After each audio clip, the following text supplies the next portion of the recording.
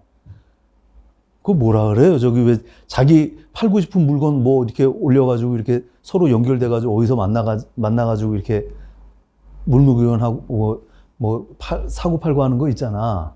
근데 처음 만난 사람하고 그렇게 만나가지고 물건 건네주고 했단 말이야. 응? 그거 잘난 거예요? 못한 거예요? 아니, 그걸 가지고 못했다고 얘기할 수는 없잖아, 그거를요. 응? 응? 야, 그럼 내가 누구하고 만나가지고, 이 사람하고 만나가지고, 물물 교환한 게 아니라, 내가 돈 주고서 성관계를 해버렸단 말이야. 야, 그러면 이건 잘한 거냐, 못한 거냐? 여기에 대해서는 얘기가 좀 다르지. 그건 좀 잘한 거다. 어떤 사람은 뭐야?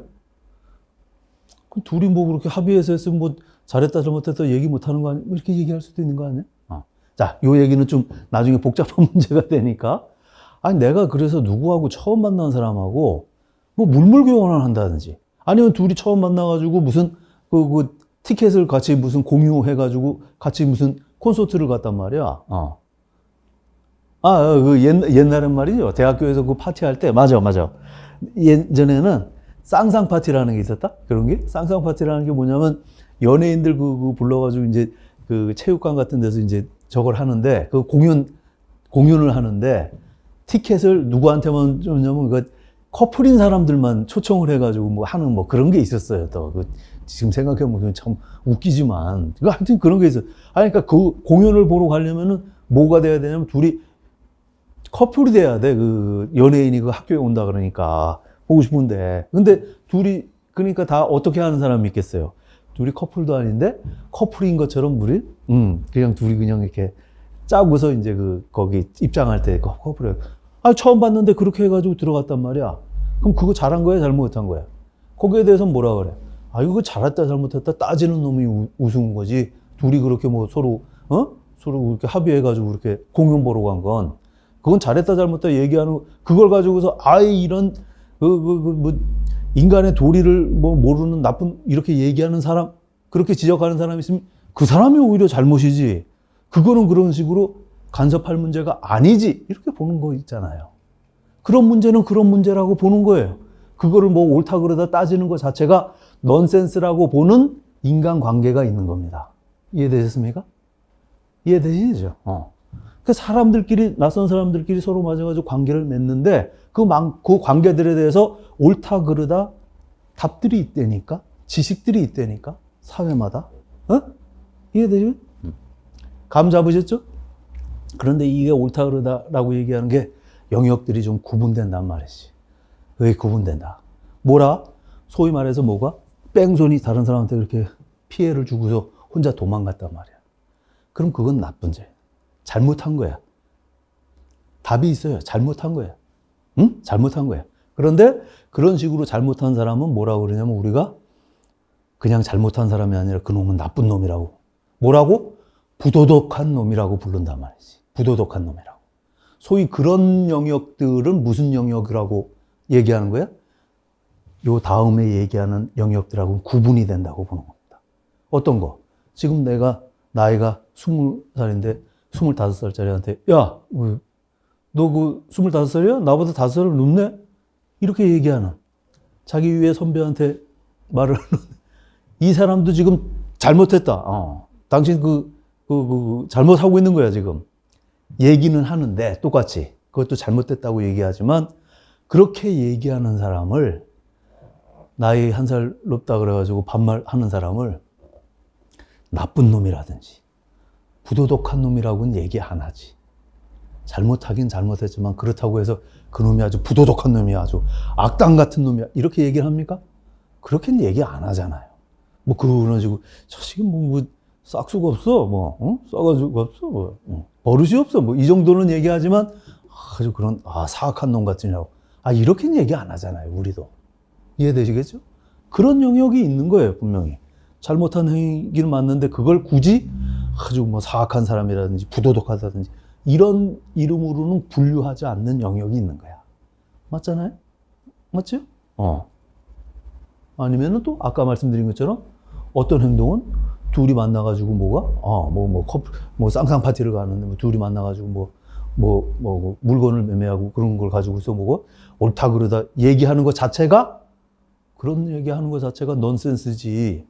자기들이 알아서 각자 알아서 할 일인 거지. 저 사람 혼자 가가지고 쉬는 시간에 어디 만화방 가가지고 만화 본다는 그거 가지고 이런 부도덕한 놈이라든지 이런 버릇을 그렇게 욕하는 것 자체가 손가락질하는 것 자체가 웃긴 일 그런 영역들이 있단 말이죠. 소위 그런 영역을 개인적인 영역이라고 그러고 좀 전에 말씀드린 것처럼 말을 나이 어린 놈이 왜 그 반말하고 그래? 이거는 뭐야? 소위 인습적인 영역이라 그러고 아까 말씀드린 것처럼 어떤 잘못된 행위는 그냥 싹수가 없네 이런 문제가 아니라 아주 나쁜 놈이네 부도덕한 놈이네 저놈 이렇게 평가하는 그런 용어를 동원하는 영역들이 있는 거고 오케이? 이해되셨죠? 그 영역을 구분하면 도덕적 영역, 인습적 영역, 개인적인 영역 이렇게 나눠진다는 겁니다. 이해되죠? 요게 왜 이런 식으로 나눠지는지 거기에 대한 이해하시는 게 중요합니다. 거기에 대한 특성들 이해하는 건 전혀 어렵지 않죠. 내용들이. 자, 요거 염두에 두시고 한번 들어보세요.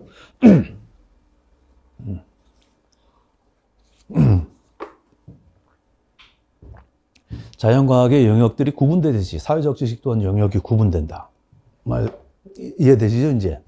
즉, 사회적 및 도덕적 판단은 서로 구별되는 개념적 영역을 지닌다. 듀리엘에 따르면 사회적인 지식은 도덕적 영역, 사회인습적 영역, 개인적 영역으로 구분되며 그래서 왜 사회에 대한 지식이 사회에 대해서 알아야 되는 게 많은데 왜 뜬금없이 이런 식으로 나누지? 우리 사회에 대해 사회학에서도 분야가 굉장히 많은데 그런 의미가 아닙니다. 서로 다른 각 영역은 저마다 특수한 사유의 구조 혹은 인지 구조를 지니며 뭐가 옳은지 그른지를 판단하는데 그 근거가 이유들이 다르단 말이죠. 다르단 말이야. 다시 한번 얘기하자면 사회 구조 이렇게 얘기하면 뭘로 번역해가지고 이해하시라 했어요? 판단하는 근거, 심층적인 이유 이 개념으로 딱 바꿔가지고 생각을 딱 해놓으세요. 자, 그에 따라 사회적 경험들도 상이한 방식으로 구조화된다. 또한 이 세 가지 영역은 도덕성 발달의 초기 단계부터 각기 상이한 경로를 따라서 발달하며 성장한 이후에도 각기 독립된 영역으로 남아서 계속 공존한다. 이게 사실 영역이론의 그 하이라이트 되는 얘기인 거죠.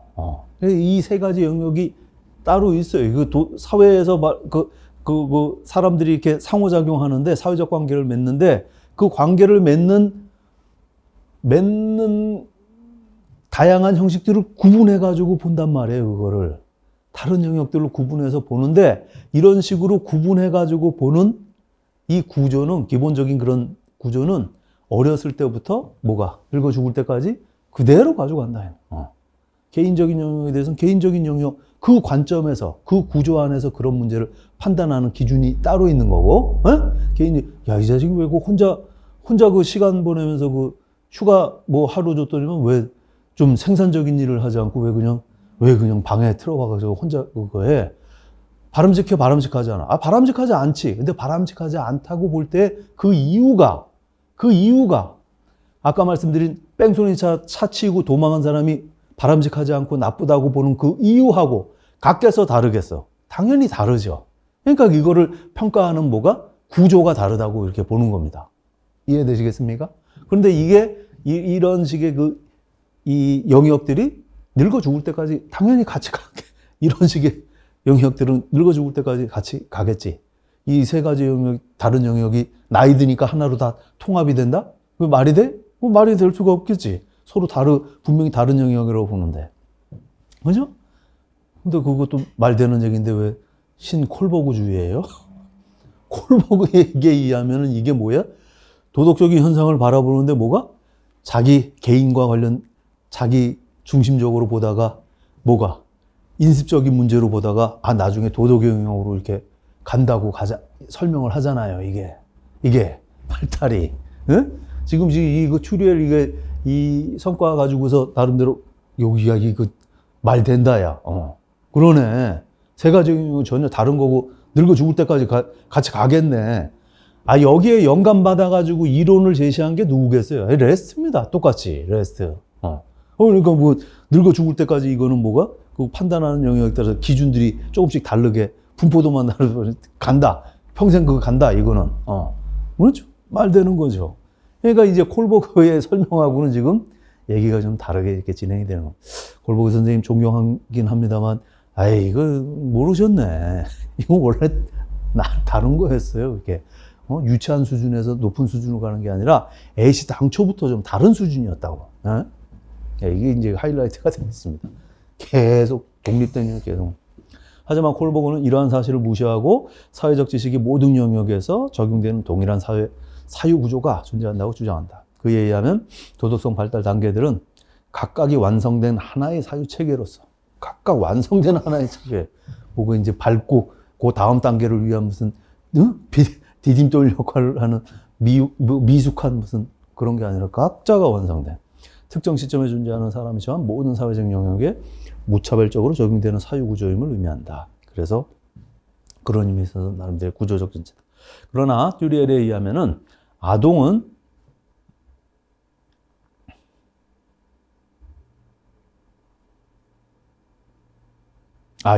네네네. 그러나 듀리엘에 의하면 아동은 사회적 관계에 대해서 추론하는 방식을 이 세 가지 영역별로 다르게 발달시킨다. 이거였습니다. 오케이. 그래서 그 세 가지 영역이 뭐냐? 아시는 바와 같이, 말씀드린 바와 같이, 도덕적 영역, 사회인습적 영역, 개인적 영역. 이렇게 나눠진다. 그 다음부터는 내용들은 뭐 어려운 거 없죠. 도덕적인 영역 특성이 도덕은 신성하고 보편적이며 처방적이고 합의에 의해서 변경될 수 없으며 행동의 내재적 측면을 강조한다. 어려운 내용 없습니다. 요 내용이 항상 무슨 용어 지금 잘못 이게 번역해가지고 쓰는 거라 그랬어요. 지시적이다. 도덕이라고 얘기한 건 행동을 자기가 동의하든 동의하지 않든 어떤 행동을 하라고 명령하고 지시하는 그런 특성이 있다. 도덕이라고 얘기하는 거야. 하면 좋고 안 해도 뭐 어쩔 수 없는 그런 게 아니라 반드시 해야 되는 걸로. 인습은 어때요? 인습은 어때? 이거 반드시 뭐 하라고 안 하면 뭐 그런 내용은 아니잖아.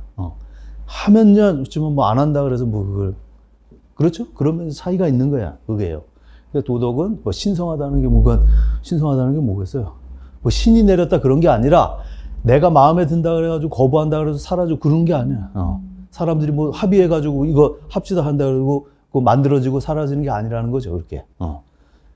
그런 의미에서 신성하고 보편적인 것이며 합의에 변경될 수 없으면서 행동의 내재적 측면을 강조한다. 그랬습니다. 내재적 측면 좀 이따 설명할게요. 도덕적 의무, 도덕 원리는 비개인적이며 보편적으로 적용되는 규범적인 요구사항으로서 사회 제도나 인습과는 별개로 존재하는 것이다. 그러므로 어떤 행위자도 도덕적 의무를 회피하기 위해서 사회적 인습에 의지할 수 없다. 그 인습이라고 얘기하는 거하고 도덕이라고 얘기하는 게 이미 뭐가 그래서 개념이 지금 갈라진다는 걸 알 수가 있죠. 인습에 기대서 도덕의 요구를 무시할 수는 없다. 도덕적 영역에서 지식의 기반은 뭐가 그럼 맞다 틀리다 여기도 판단한다는 거 아니에요. 맞다 틀렸다. 근데 그 기준이 생명에 대한 가치, 정의, 인간 고유의 권리, 존엄성, 분배 공정성, 책임감 등과 같은 것이다. 이런 것들은 사회적 맥락에 따라서 변화하지 않는 보다 근원적이고 본질적인 내재적 가치 개념들이다. 이해하는데 어려운 거 있으면 없습니다. 도덕적 영역에서의 판단 준거는 일반화 가능성, 의무, 불변성, 규칙과 권위적 제재로부터의 독립성. 어려운 거 없지만 요거 정도 눈여겨봐두자. 도덕적 영역이라고 얘기하는 건 규칙이나 권위 이런 걸로부터 어떻다? 영향을 받는다 안 받는다. 그런 거하고는 맞지 않는다. 다시 한번 규칙 어떤 개념으로 이해하셔야 된다 그랬어요. 영어로 principle 아니면 룰 파티큘러한 거 그런 것들하고 권위 이런 거하고는 또 영향을 받지 않는 걸로 보는 거다. 도덕은. 또 도덕적 영역에서의 도덕 판단은 타인의 해로움이나 복지, 공정성, 권리와 의무에 대한 관심을 포함하여 타인들을 위한 행동의 본래적 결과에 의해 정당화된다. 즉 살인 행위가 비도덕적인 행위인 이유는 그것을 금하는 사회적 규칙이나 인습 때문이 아니라 그 행위 자체가 희생자들에게 미칠 결과에 대한 지각으로부터 도출된다. 따라서 인습과는 달리 도덕은 임의적이지도 않고 행동에 내재한 요소들로부터 나온다. 몇 번 얘기하지만 도덕적인 판단에 있어가지고 그 기준이라고 얘기하는 게 다른 사람한테 해가 되느냐, 그 해가 된다 그랬으니까 반대말로 뭐라 그래야 될까? 우리말로 그 득이 되느냐? 이렇게 되겠죠? 다른 사람한테, 그러니까 다른 사람한테 좋은 영향을 미치는 거냐? 나쁜 영향을 미치는 거냐? 근본적으로 공정성, 권리, 의무에 대한 관심 이런 것들을 포함하면서 타인들을 위한 행동이 갖고 있는 그런 본래적인 결과에 의해서 그 자체로서 인정되고 인정되지 않는다 했어요. 이 본래적 결과라고 얘기하는 거는 어떤 의미냐면은 이 행위가 했더니만은 실제로 가져오게 될 실제 결과하고는 상관없이 그 행위 자체가 이미 뭐가 실제로는 그런 결과가 일어났는지 안 났는지하고는 상관없이 그 행위가 갖고 있는 그 자체로서 갖고 있는 어떤 포함된 결과가 있을 수 있단 말이죠. 내가 어떤 사람을 살인은 돼야 안 돼. 안 돼. 왜? 뭐 때문에 그래? 그건 반드시 다른 사람의 그런 생명이라고 얘기하는 중요한 가치를 빼앗는 행위이기 때문에. 무슨 말씀인지 그래서 그 자체로서는 안 돼. 어떤 사람은 내가 그 다른 사람한테 살인을 했는데, 시도를 했는데 그것 때문에 뭐야? 이 사람이 죽지 않고 어떻게 뭐 내가 잘못 찔러가지고 무슨 뭐 살아났다든지, 해가지고 뭐 했단 말이야. 뭐 크게 피해를 보지 않고 했단 말이야. 그런 법적으로는 이걸 가지고서 무슨 뭐 완전히 목숨을 빼앗은 거하고는 다르게 또 무슨 뭐 참작이 들어가서 무슨 형량이 줄어들고 하겠지만 도덕적인 차원에서는 뭐야? 이거 찔러가지고 진짜 죽인 놈이나 찔렀는데 이 사람이 그래도 다행히 해가지고 살아난 거나 찔른 이 행위자에 대해서는 뭐야? 죽은 사람은 아주 나쁜 놈. 죽었는데 이 사람이 그래도 기적적으로 살아남은 얘는 덜 나쁜 놈. 그렇게 얘기합니까? 도덕은 안 그러지. 법은 그런 걸 참조해도 도덕은 뭐야? 그런 거하고 상관없이 살인자, 똑같이 나쁜 놈 이렇게 되는 거지. 뭐 때문에 그래? 살인이라고 얘기하는 행위 자체가 갖고 있는 실제 결과가 아니라 살인이라고 얘기하는 그런 행위가 갖고 있는 그 안에 내재되어 있는 결과. 살인이라는 행위는 어떤 결과를 그 안에 내포하고 있는 거야?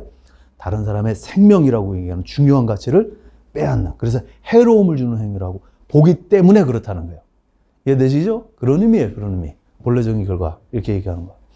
그런 겁니다. 그래서 희생자들의 미칠 결과에 대한 지각으로부터 노출된다. 실제로 그런 영향이 일어났느냐 아니냐가 아니라 이 행위를 하게 됐을 땐 어떤 일들이 불가피하게 엮여져 있다라는 그런 인식, 그런 지각으로부터. 임의적이지 않고 그런 내용입니다. 도덕적인 영역이고, 사회인습적인 영역은 사회적 인습은 사회제도 내부에서 개인들의 상호작용을 조정하는 역할을 하면서 사회 구성원들의 행동적 단일성을 강조한다. 네. 이것도 그 기억해 주실 거 하나. 사회인습이라고 얘기하는 거는 뭐가? 궁극적으로 뭐를 위해 필요한 거라고 보는 거예요? 사회인습이라고 얘기하는 건? 뭐가 사회인습이야? 사람은 목숨 빼앗고 이건 도덕이지? 그게 아니라 만나면은 아랫사람이 먼저 인사하고, 술 마실 때 뭐야? 이거 같은 짓 누가 만드는지 술 마실 때 뭐가? 아랫사람은 두 손으로 건배를 어떤 놈이 진짜 이런 거 만드는지. 요즘엔 그거 외워야 되는 게 점점 늘어나요. 그냥 두 손으로 건배하는 것도 모자라가지고 나이 많은 사람 그 잔 밑에다가 또 이제 부딪혀야 된다 그러고, 그게 무슨 진짜 이게 무슨 코미디입니까? 이게 맥주잔이라 그러면 한 8명 모여가지고 맥주잔이라 그러면 밑으로 나이 순에 따져가지고 맞출 수나 있지. 이 소주잔은 요 조그만한 걸 말이지. 그 나이 순서 따라가지고 밑에다가 맞추느라고 별 코미디 같은. 요즘은 무슨 또 술 따를 때 무슨 상표를 감싸가지고. 이황 선생님이 그런 얘기 했겠습니까? 상표를 감싸라 있다 얘기를.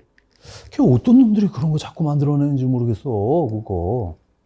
이런 건 다 뭐예요, 근데? 이런 건 다 인습인 거예요, 인습. 응?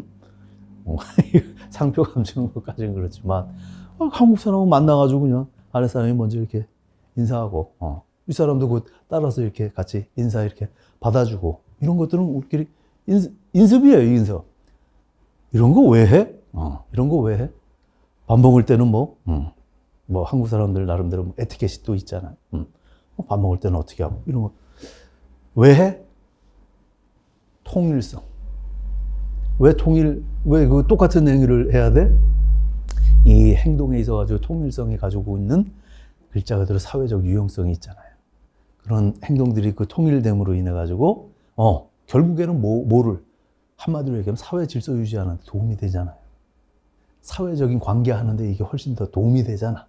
어떤 행동을 다 똑같이 이제 따라 함으로써. 무슨 말씀인지 아시겠죠? 내가 다른 사람한테 어떤 반응을 보이면 어떤 식으로 내가 반응을 보이면 저 사람은 여기에 따라서 다음 단계에 어떤 반응을 나한테 보일 것이다.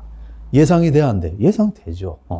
그런 것들이 예상됨으로써 그 다음에는 그럼 나는 어떤 식으로 반응할 것이다. 사회관계가 훨씬 더 풍부해질 수가 있어요. 그런 예측들이 가능하다는 것 자체가. 그래서 행동의 어떤 통일성이라고 얘기하는 거는 글자 그대로 사회 질서를 안정시키는데, 바꿔 얘기하면 사회적인 관계들을 이렇게 안정적으로 이끌어가는데 여러 가지 의미에 있어가지고 이게 도움이 되거든요. 그래서 사회 인습은 특징이 그래서 사람들한테 통일성을 요구하는 거고, 결국은 그런 통일성이 사회적인 관계 혹은 사회 질서를 안정시키는 데 도움된다. 이렇게 보는 거죠. 식사 방식이나 성 역할 같은 인습들은 사회 체제에 의해서 결정된 사회적 행위들로서 임의적이고 구성원들의 합의에 의해서 동일성을 유지하는 것들이다. 이는 개인들의 안정적인 상호작용을 조정하는 것으로서 사회적 조직화를 목표로 한다. 어려운 내용. 안정적인 상호작용, 사회적 조직화, 사회가 단단하게, 안전하게. 그렇죠? 많잖아요. 예전에는 여성에 대해서도 성 역할 해가지고 많이. 그 시절에는 그런 식으로 사회가 유지가 됐었단 말이죠. 어차피. 종적으로 아니면 횡적으로. 종적으로 어차피. 조선시대에는 어차피 종적으로 유지가 된 거예요. 사람 관계가 평등한 관계가 아니라 모든 사람은 평등하지 않다라고 얘기하는 게 기본 인식 속에서 사회 질서가 짜여진 거 아니에요. 이런 식의 그런 사회 질서가 다양한 형태로 이루어졌을 거 아니겠습니까? 그렇잖아요? 계급이 있었으니까 당장 법으로 그냥 사람을 그냥 등급을 나눴으니까. 그러니까 거기에 맞춰가지고 도덕 규범이랑 인습이라고 얘기하는 것도 다 종적으로 있었겠죠. 심지어는 뭐가 똑같은 사람 중에서도 남자 여자 같은 남자들끼리도 이짓했는데 남자 여자도 구분해가지고 역할 때 차별적으로. 그러면서도 그 안에 인간적인 면도 있잖아요. 인간적인 아버지가 내가 아무리 개인적으로 출중해도 내 아버지가 쌍놈이면 그런 거하고는 상관없이 난 평생 그냥 쌍놈으로 살아야 얼마나 비인간적입니까? 하지만 이건 완전히 인위적인 거예요. 사회적인. 하지만 그 안에서 뭐가? 여기에다가 자연적인 질서를 도입해서 내가 그 양반으로 태어나고 안 나오고 이건 진짜 운이잖아요. 운. 그 운도 누가 부여한 거야? 하느님이 부여한 거야? 인간들끼리 지들끼리 이렇게 막 나눠가지고 부여한 거 아니야? 억울하지. 하지만 여기에 자연적인 질서를 도입해서 부모 잘 만나고 못 만나고 하고 상관없이 나이는 다 똑같이 먹는 거 아니야. 나이는. 그렇다고 한다면 나이에 따라서 사람들 순서 주자. 그 기회는 뭐야? 다 똑같이 오잖아요. 다 똑같이. 그러니까 어차피 종적인 질서, 종적으로 사회 질서를 세우는 데 있어서 장유유서라고 얘기하는 덕목이 그 당시 사람들한테는 이게 아름다워 보였겠습니까? 아니면 저 따위가 있어. 아름다운 제도다. 아름다운 제도. 그 당시에 진짜 나이는 누구한테나 양반이든 쌍놈이든 다 똑같이 오는 거야. 다 똑같이. 그러니까 자기가 신분이 양반이라도 나이 많은 사람에 대해서는 자기 신분보다 낮더라도 그래도 존중하고, 임금도 그래가지고 나이 많은 분들 초대해가지고 어쩌고저쩌고 막 얼마나 아름답습니까? 그나마. 그나마 아름답. 근데 이건 어디까지나 이제 종적으로 할 때 시절 얘기고, 이제는 이거 권위적이고 종적으로 질서 지우는 시절이 지금 끝난 거 아닙니까? 횡적으로 상호 존중 이런 식으로 이제 바뀌었으니까 그렇다고 한다면 인습도 바뀌어줘야지, 그거를. 거기에 따라서. 네. 그러니까 그런 겁니다. 그래서 하여튼 이 한정적인 사회 구성원들이 우리 사회 시스템은 이런 거니까 거기 필요한 무슨 그런 구체적인 규칙들이 있어야 되겠네. 예절이라든지 인습이 있어야 되겠네. 동의해가지고 만들면 유지된다. 그렇게 다 따라하는 것이 사회 질서, 사회 유지시키는데도 상호작용하는데도 훨씬 부드럽게 만들고. 그렇게 해서 맞는 게 인습. 근데 사회적 인습들은 사회적 맥락에 따라서 상대적이며 합의에 의해서 얼마든지 변경될 수 있다고 보는 거고. 사회 인습적인 영역에서의 지식 기반은 사회 체제에 대한 개념이다. 예? 기본적으로 우리 사회가 어떤 종류의 사회인지 근본적으로 그런 거기에 대한 인식이 그 안에서 그렇다고 한다면 이런 사회 체제를 유지시키기 위해서 구체적인 매뉴얼들이 뭐가 필요한지 그것들이 이제 따로 나오는 거라고 보는 거죠. 사회 인습적 영역에서의 판단 증거는 상황 의존성, 변화 가능성, 규칙과 권위의 의존성 등을 포함한다. 한번 있었죠? 인습은 요건 것 같아.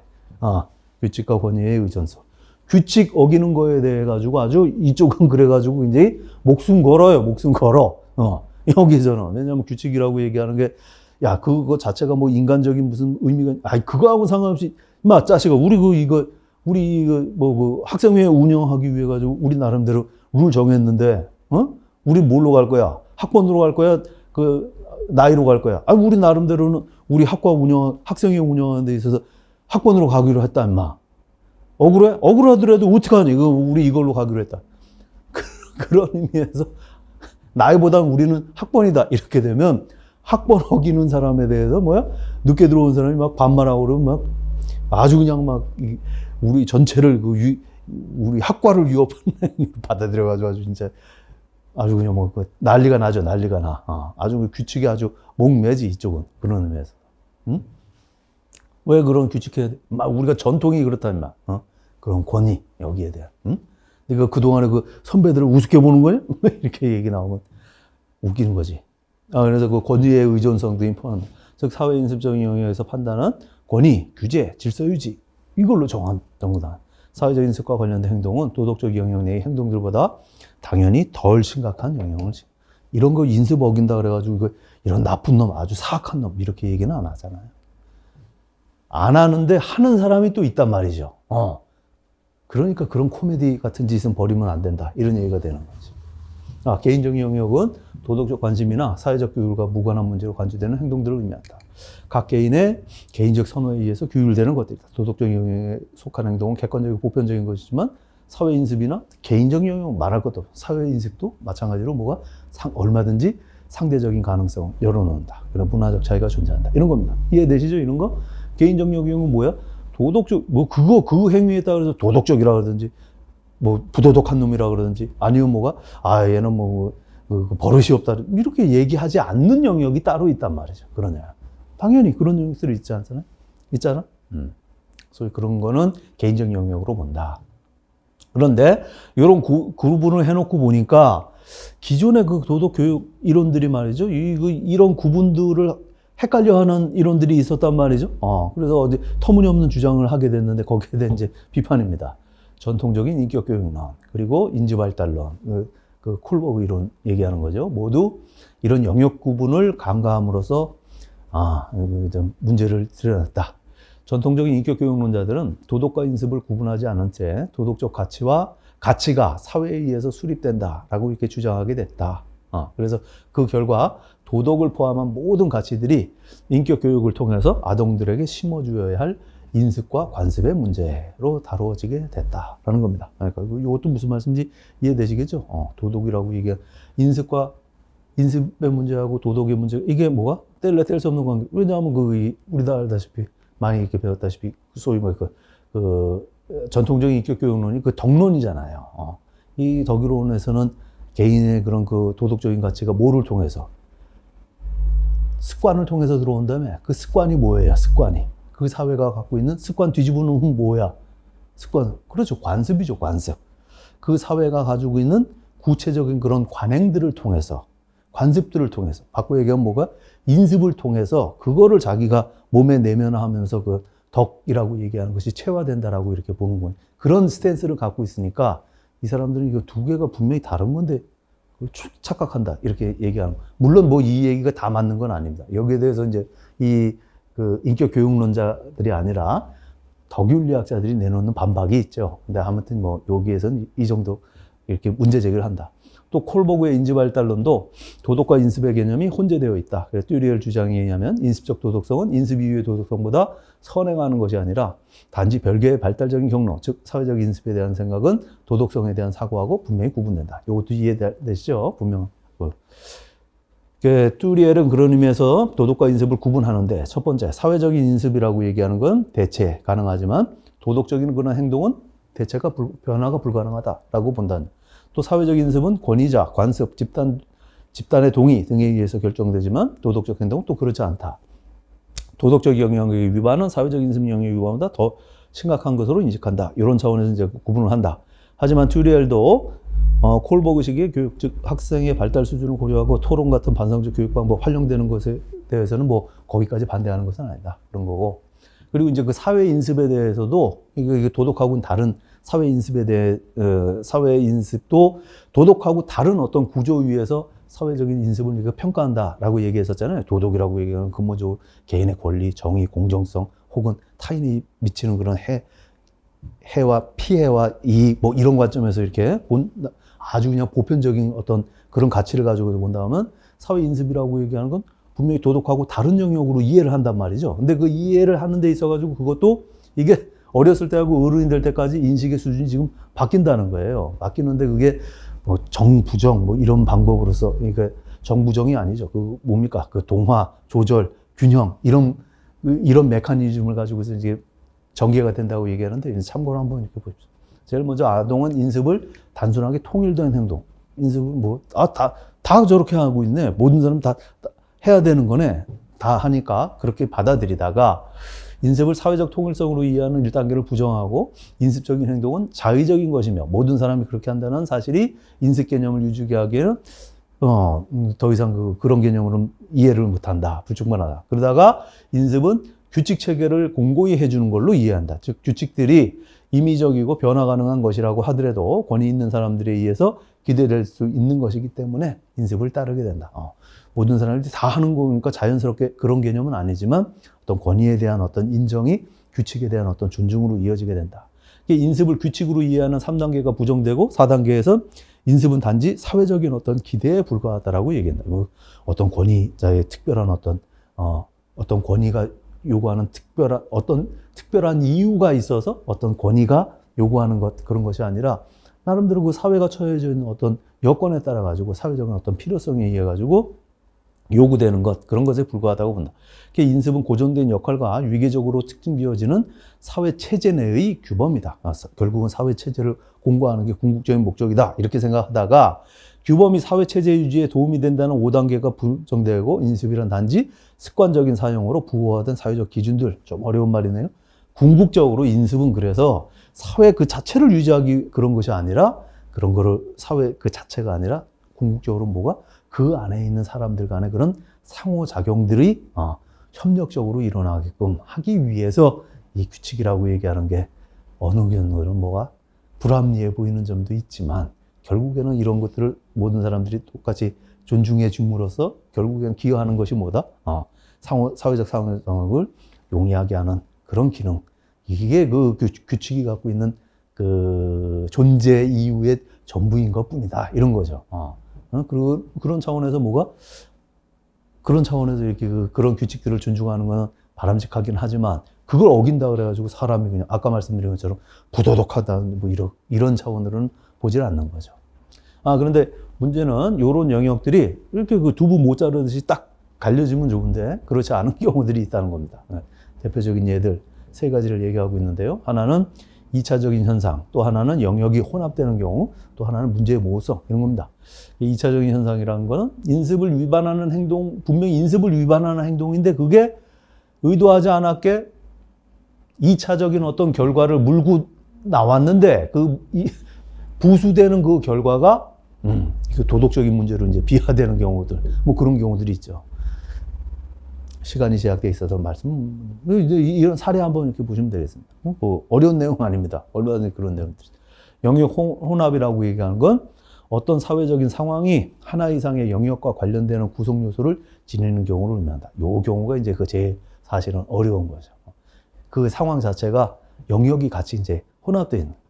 어떻게 보면 개인적인 문제라고 생각할 수도 있는데 이 문제가 도덕적인 어떤 문제하고 같이 엮여져 있을 때, 이런 경우에는 그러니까 하나의 기준 가지고 평가하기가 굉장히 어렵게 되겠죠. 제일 곤란하고 복잡한 경우가 영역 혼합이 되겠습니다. 그래서 이런 이 영역이 불분명한 상황들을 대표하는 이름은 이제 영역 혼합이라고 이렇게 얘기를 하고 있습니다. 또 문제의 모호성이란 어느 한 사회적인 영역으로 명확하게 분류하기가 어렵다고 지각되는 사회적인, 이거는 그러니까 두 가지 영역이 겹쳐져 있는 게 아니라 이게 어느 영역에 들어가야 되는지 애매모호한 경우들이 이렇게 있단 말이죠. 그러니까 아까 말씀드린 것처럼 둘이 만나가지고 뭐 자기가 갖고 있는 물건 만나가지고 사고 팔았어. 이거 뭐 개인적인 문제지. 제3자들이 나와가지고 바람직하다 한다 왈가왈부할 도덕적인 문제나 인습적인 차원에서 관여할 문제 아니라고 보는 거잖아요. 성매매는 이건 좀 복잡한데 그거는 뭐 바람직하지 않. 그럼 동성애는 뭐 이런 문제들 있잖아. 살인은 분명히 부도덕한 문제지. 살인은. 근데 임신중절은 어떻게 되는 거야? 임신중절은. 그 아주 초기에 일어나는 그런 형태의 임신중절도 이거 살인으로 봐야 되는 건가? 응? 여기에 대해서 그러니까 애매한 점들이 있지 않습니까? 그런 문제들 이제 얘기하고 있습니다. 요런 그 사례들을 저희 교재에 간단하게 있지만 다른 기본서들 이렇게 많이 보시면서 이 사례들에 대해서 많이 이렇게 익혀놓으시면 좋습니다. 뭐 어떤 경우들 얘기하는지 이런 얘기했고, 그리고 규칙과 권위에 대해서는 이 영역 이론이 갖고 있는 입장이 있다. 듀렐은 피아제 등에 의해서 정립된 발달 개념을 바탕으로 해서 도덕성에 대한 사회적 구성 개념을 반대한다. 이쪽은 그 개인적 구성주의자라는 말씀드렸어요.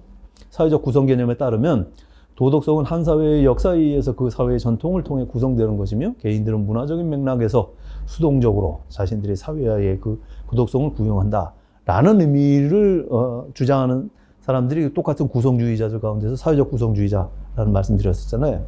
그런데 발달 개념에 따르면 아동들은 자신들에게 전수된 도덕을 수용만 하는 것이 아니라 자신들을 둘러싸고 있는 세계에 대한 도덕적 사회적 이해들을 발생 또는 구성한다. 따라서 도덕적 판단은 문화적 규범들의 단순한 반영이 아니라 사회적 문제에 대한 해결을 수반하는 것이다. 어디까지나 그 개인적 구성주의자들이니까 그런 아동들이 가지고 있는, 개인이 갖고 있는 그런 수용을 하더라도 능동적으로 수용하는 그런 입장이 있다고 보는 거죠.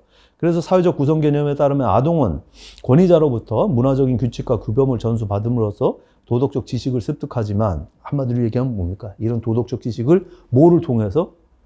권위를 통해서 습득한다라고 보는 게 이제 그 사회적 그 구성 개념의 핵심 내용이다. 그런데 영역 이론적 관점에서 아동은 자신의 경험들을 통해서 규칙과 권위에 대한 지식을 발달시킬 뿐만 아니라 도덕성에 관한 지식도 능동적으로 구성하게 된다. 이 과정에서 규칙과 권위는 아동들에게 서로 구분되어 평가된다. 그래서 뭐 실험들도 해본단 말이에요. 분명히 권위자라고 인정됐는데 분명히 선생님, 당연히 아동들 입장에서는 선생님이 권위 있는 분이지, 권위자인데 이분들이 그러니까 엉뚱한 부모라든지 뭐 이런 분들이 애들이 보기에도 그 황당한 규칙을 이제 제시한단 말이죠. 니들끼리 막 싸워라. 서로 막 고재질해. 이렇게 얘기하면 얘들이 그럼 그걸 다 받아들이냐? 안 그렇더라는 거예요. 권위자라고는 인정하는데 권위자에서 내려오는 명령이나 규칙이라고 얘기하는 게 본인들이 생각하기에는 얼토당토 안 하면 그거는 분명히 구별해가지고 거부하더라. 이런 겁니다. 그런 실험. 즉 아동은 권위자의 지시의 도덕적 적합성에 관한 그들 나름의 추론을 토대로 권위 그 자체를 평가하고 판단한다. 그래서 하고 싶은 얘기가 결국 한 문화의 그런 가치 체계는 권위를 통해서는 절대로 전달되지 않는다라고 얘기하는 거예요. 네, 이 얘기를 이제 하려고 하는 거죠.